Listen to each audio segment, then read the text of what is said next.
Hi there, I'm John Shields, founder of Our Common Table. Welcome to Chesapeake Bites. Today we're talking about buttermilk.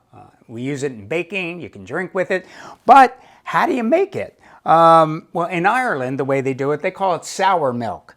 And they just take about 2 cups of fresh, whole, local milk, and they put in about 1 teaspoon, and that's for 2 cups. You're going to stir that around and then let it sit. You can put it in the refrigerator or whatever for 24, 48 hours and you made your own buttermilk.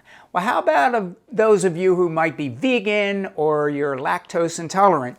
We can take care of you too. I have some nice soy milk here. You could use almond milk, oat milk, whatever you like. And generally what I do with that, for each 1 cup, I take 1 teaspoon of apple cider vinegar. So you take 1. I have 2 cups in here, so I got 1. I got 2.